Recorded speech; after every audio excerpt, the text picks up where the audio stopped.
नमस्कार साथियों, भाइयों बहनों, स्वागत है आप सभी का बहुत बहुत हमारे YouTube चैनल। साथियों, जैसा कि आपको पता है कि SIR फॉर्म भरने की जो अंतिम तिथि 11 दिसंबर 2025 थी वो समाप्त होने वाली है आज के बाद। तो ऐसे मतदाता जिन्होंने अपना SIR फॉर्म नहीं भर पाया है या ऐसे मतदाता जिनकी उम्र 18 वर्ष या उससे अधिक है, उनका अभी वोटर कार्ड भी नहीं बना हुआ है, तो ऐसे सभी मतदाता अपना नया वोटर कार्ड कैसे बना सकते हैं, नया नियम क्या है और SIR में छूटे सभी मतदाता अपना पुनः नाम सूची में कैसे जोड़ सकते हैं और नया वोटर कार्ड कैसे बना सकते हैं, तो इस वीडियो में हमने आपको स्टेप बाय स्टेप बताया है। तो वीडियो को लास्ट तक देखें और चैनल को सब्सक्राइब नहीं किया है तो चैनल को सब्सक्राइब जरूर कर लें। तो सबसे पहले साथियों, आपको अपने मोबाइल, लैपटॉप या कंप्यूटर की स्क्रीन पर आना है। यहाँ आपको गूगल क्रोम बार ओपन करके यहाँ आपको सर्च बार में लिखना है voters.eci.gov.in या सिर्फ आप वोटर्स ही सर्च कर लें और इसको सर्च कर दें। सर्च करने के बाद में जो पहली लिंक आएगी इस पर आपको क्लिक कर देना है। जैसे क्लिक करेंगे तो यहाँ आप पोर्टल पर आ जाएंगे। अब मैं फॉर्म भरने के आपको दो तरीके बताता हूँ। एक तो फॉर्म आप ऑफलाइन तरीके से भर सकते हैं, दूसरा तरीका है आपका कि आप ऑनलाइन तरीके से भर सकते हैं। ऑफलाइन तरीके से फॉर्म आपको भर करके आपको अपने BLO को देना होगा और ऑनलाइन तरीके से भरा हुआ फॉर्म आपको किसी को नहीं देना है, वो अपने आप सबमिट हो करके नया वोटर कार्ड जनरेट हो जाएगा और SIR की सूची में आपका नाम जुड़ जाएगा। अब मैं बताता हूँ सबसे पहले आपको ऑफलाइन तरीके से कि आपको ऑफलाइन तरीके से आवेदन कैसे करना है, क्या डॉक्यूमेंट लगाना है। तो सबसे पहले डॉक्यूमेंट की बात कर लेते हैं। डॉक्यूमेंट में आपको अपना आधार कार्ड, इसके बाद में आपको अपनी समग्र ID, आपको अपनी मार्कशीट जो अंक सूची होती है, आप जितने भी पढ़े लिखे हैं वो अंक सूची लगानी है और आपको अपना जाति प्रमाण पत्र भी देना होगा। कहीं कहीं निवास प्रमाण पत्र भी लगाया जा रहा है। इसके साथ साथ माता या पिता का आपको वोटर कार्ड और उनका हो सकता है आधार कार्ड की भी ज़रूरत पड़े, तो इतने डॉक्यूमेंट आपको रख लेना है। इसके साथ साथ मोबाइल नंबर भी रख लेना है। तो सबसे पहले ऑफलाइन तरीके के लिए आपको यहाँ प्लस पोर्टल पर आने के बाद में आपको यहाँ बहुत सारे ऑप्शन दिखाई देंगे। तो आपको एक ऑप्शन दिखाई देगा न्यू रजिस्ट्रेशन का। न्यू रजिस्ट्रेशन में आपको देखिए नीचे भी दो ऑप्शन दिखेंगे, फिल फॉर्म 60 और एनेक्सरी फॉर्म IV यानी कि 4। अभी यहाँ पर आपको फॉर्म डाउनलोड के लिए भी लिखा है। तो ऑफलाइन तरीके से आपको ये फॉर्म पहले क्या कर लेना है, डाउनलोड कर लेना है। यहाँ डाउनलोड पे जाएंगे। फॉर्मेट दो प्रकार के दिए गए हैं, इंग्लिश और हिंदी। आप अपने अकॉर्डिंग फॉर्म को डाउनलोड करने के, अगर आप इंग्लिश में भर सकते हैं तो इंग्लिश वाला फॉर्म डाउनलोड कर लें और अगर हिंदी में भर सकते हैं तो हिंदी वाला। तो सबसे अच्छा बेस्ट तरीका आपका है कि हिंदी वाले को डाउनलोड कर लें। तो इसको डाउनलोड पर क्लिक करेंगे और अपनी फ़ोन ड्राइव या आप अपनी कंप्यूटर की ड्राइव में इसको डाउनलोड करके सेव कर लें। सेव करने के बाद में आपको इसको ओपन करना है। ओपन करने के बाद में देखिए अब आपको यहाँ से फॉर्म भरना शुरू कर देना है। तो सबसे पहले आपसे पूछा जा रहा है कि आपकी विधानसभा का संख्या और नाम क्या है। तो जो भी आपकी विधानसभा का संख्या होगा और नाम होगा वो आपको यहाँ लिख देना है। इसके बाद में संसदीय क्षेत्र और निर्वाचन क्षेत्र का नाम यहाँ लिख देना है। इसके बाद में सबसे पहले पूछा जा रहा है कि नाम राज्य की राजभाषा में। तो आप अपना नाम यहाँ डाल दीजिए अपने राज्य की राजभाषा में। मध्य नाम और लास्ट नाम भी आपको डाल देना है, ठीक है ना। अगर यहाँ पर हो तो डालने के बाद में आपको देखिए यहाँ फ़ोटो का भी ऑप्शन दिया गया है, तो फ़ोटो लगा लेनी है।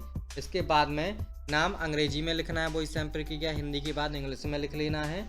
इसके बाद में आप जिस भी रिश्तेदार की जानकारी देना चाहते हैं उस पर आपको टिक कर देना है, माता पिता पति पत्नी किसकी, ठीक है ना।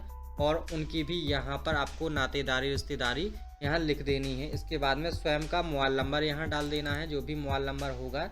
तीसरे नंबर पर, चौथे नंबर पर स्वयं का ईमेल एड्रेस अगर हो तो डाल सकते हैं, ऐसा कोई अनिवार्य नहीं है ईमेल एड्रेस का, ठीक है। फिर आधार का ब्यौरा देना है आपको 5 नंबर पर। तो आपको आधार नंबर यहाँ पर डाल देना है, या आप यहाँ इस बॉक्स में भी का खा के ऑप्शन में भी मैं आधार का प्रस्तुत नहीं कर सकता हूँ मेरे पास, क्योंकि मेरे पास आधार संख्या नहीं है। अगर आपका आधार नंबर नहीं है तो आप यहाँ प्रस्तुत भी नहीं कर सकते, जरूरी नहीं है आधार कार्ड की। इसके बाद में आपको छठवें नंबर पर आपको लिंग सेलेक्ट कर लेना है, पुरुष स्त्री या क्या है, ठीक है ना। इसके बाद में जन्म तिथि डालना है 7वें नंबर पर, तो जन्म तिथि आप फिल कर लें। आयु का सबूत आपके पास अगर हो तो आयु का सबूत भी आप टिक कर सकते हैं, जो बॉक्स आपको दिए गए हैं तो उनके अकॉर्डिंग, ठीक है। इसके बाद में आपको जो जन्म की तारीख है वो डाल देनी है किसी भी दस्तावेज पर, जिस भी दस्तावेज पर आपकी जन्म की तारीख लिखी हो। इसके बाद में आपको 8वें नंबर पर वर्तमान साधारण निवास पूरा, यानी कि आपको अपना जो वर्तमान निवास जहाँ पर भी है वो पूरे के पूरे निवास की जानकारी आपको यहाँ पर लिख लेनी है। इसके बाद में आएंगे निवास के सबूत के तौर पर, तो जो भी आपके पास डॉक्यूमेंट हो वो डॉक्यूमेंट आप यहाँ लगा सकते हैं, जैसे कि उस पते का पानी बिजली बिल कनेक्शन, ठीक है ना, आधार कार्ड, भारतीय पासपोर्ट, कुछ भी हो, जो भी हो आपके पास में, इन ऑप्शन में से वो आप यहाँ पर टिक कर सकते हैं। अब निवास के सबूत के अन्य कोई दस्तावेज, अगर ये दस्तावेज नहीं है तो कृपया विनिष्ट करें, यानी कि हमें यहाँ पर जानकारी दें। जरूरी नहीं है कि आप निवास का प्रमाण पत्र लगाएं। दिव्यांगता है तो यहाँ दिव्यांगता की भी पुष्टि कर लें कि आप किस प्रकार की दिव्यांगता है और कितने % आपको सर्टिफिकेट दिया गया है, तो वो कितने % दिव्यांगता वो उसमें दिखाई गई है। इसके बाद में 10 नंबर पर मेरे परिवार के सदस्य जिनका नाम वर्तमान पते पर निर्वाचक नामावली में सम्मिलित है तो उनके साथ वर्तमान में मैं रह रहा हूँ, जिनका ब्यौरा निम्न अनुसार है, तो परिवार के सदस्य का नाम और आवेदक से संबंध, तो यहाँ आप अपने पिता या माता का नाम लिख सकते हैं, ठीक है ना। और पहचान पत्र यानी कि जो ईपिक संख्या होती है वो भी यहाँ, IC नंबर होता है जो वोटर कार्ड नंबर, वो भी यहाँ लिख सकते हैं। इसके बाद में आपको घोषणा पत्र भरना है। मैं घोषणा करता हूँ कि मेरा जन्म स्थान ये है, ग्राम, शहर, जिला, वार्ड, सब कुछ यहाँ पर लिख लेना है और तारीख और स्थान भी आपको यहाँ पर लिख लेना है। इसके बाद में आवेदन के लिए स्वीकृत रसीद, जो भी BLO होगा वो रसीद, ये भी आपको फिल कर लेनी है और ये स्लिप आपको दे देंगे। ये तो होगा फॉर्म 6, यानी कि फॉर्म नंबर 4 नए आवेदक को जोड़ने के लिए, यानी कि जिनका नाम मतदाता सूची में नहीं है, ऐसा या फॉर्म नहीं भर पाने के कारण कट गया है, तो उन सभी के लिए और नए मतदाताओं के लिए ये फॉर्म भरना है। इसके बाद में वापस आपको पोर्टल पर आना है। पोर्टल पर आने के बाद में जैसे कि मैंने आपको बताया कि 2 फॉर्म भरने हैं सभी को। अब ये तो हो गया आपका फॉर्म 60। अब आपको फॉर्म एनेक्सरी जो IV है, यानी कि एनेक्सरी फॉर्म नंबर 4 है, उसको भी यहाँ से डाउनलोड कर लेना है। डाउनलोड दोनों ही फॉर्मेट में मैंने आपको बता दिया है, तो हिंदी फॉर्मेट आपको डाउनलोड कर लेना है। इसको सेव करके इसको भी आपको ओपन कर लेना है और आपको अपने पेन से इसको भी भर लेना है। तो देखिए यहाँ आपको इसको फॉर्म जो एनेक्सरी IV है, यानी कि चौथा है फॉर्म नंबर 4, तो इसको क्या करना है कि आप ये रिश्तेदार की जानकारी भरेंगे, यानी कि जो SIR के लिए अति महत्वपूर्ण है, क्योंकि आपकी जानकारी मैं बता दूं कि मैं 18 वर्ष अधिक हूं और उपरोक्त पते का साधारण निवासी हूं, भारत का नागरिक हूं और किसी एक को चिन्हित करें। चिन्हित करने के लिए देखिए आपकी उम्र के अकॉर्डिंग, अगर मेरा जन्म 1/7/1987 के पूर्व हुआ है तो आपको इसको टिक करना है और अपने जन्म तिथि या जन्म स्थान को प्रमाणित करने के लिए दी गई सूची में से कोई भी दस्तावेज आपको उपलब्ध कराना है, ठीक है। और अगर आपका जन्म 1/7/1987 और 2/12/2004 के बीच में हुआ है तो आपको इस ऑप्शन को टिक करना है। और टिक करने के लिए आपको क्या करना है, इसके बाद भी ऑप्शन दिए गए हैं, अपने जन्म तिथि और या जन्म स्थान प्रमाणित करने के लिए नीचे दी गई सूची में से कोई भी दस्तावेज उपलब्ध कराएं, ठीक है ना। तो जो भी दस्तावेज आपके पास होगा वो यहाँ पे, अगर आपका जन्म 2/12/2004 के बाद हुआ है तो आपको इस ऑप्शन को टिक करना है और आपके पास जो भी दस्तावेज होगा वो दस्तावेज आपको टिक करना है, जैसे कि अपने जन्म स्थान या जन्म स्थान को प्रमाणित करने की सूची और पिता के जन्म स्थान या जन्म स्थान को प्रमाणित करने वाले कोई भी डॉक्यूमेंट, तो उनका ईपिक नंबर लग जाता है, यानी कि उनका वोटर कार्ड लग जाता है। और आपको एक ऑप्शन और भी दिया गया है कि मेरा जन्म स्थान भारत से बाहर हुआ है, यानी विदेश में भारतीय मिशन द्वारा जारी जन्म प्रमाण पत्र संलग्न कर सकते हैं, ठीक है ना। तो जिस भी कैटेगरी के अंतर्गत आप आते हैं उस कैटेगरी के अंतर्गत आप चयन करके अपना ये फॉर्म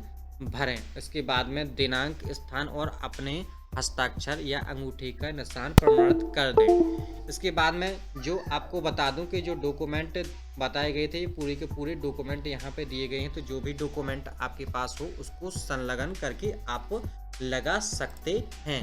ये तो बात हो गई फॉर्म जो ऑफलाइन भरना है उसकी। अब मैं आपको तरीका बताता हूँ कि ऑनलाइन कैसे भरना है। तो ऑनलाइन भी आप अपना फॉर्म भर सकते हैं। अब मैं ऑनलाइन तरीके से भी आपको फॉर्म भरना बताता हूं। तो आपको सेम इसी पेज पर आने के बाद में आपको दिया गया है फिल फॉर्म 60 यानी कि फॉर्म नंबर 4 भरें। यहाँ इस पर क्लिक कर देना है। आपको अपने रजिस्टर्ड मोबाइल नंबर से लॉगिन कर लेना है।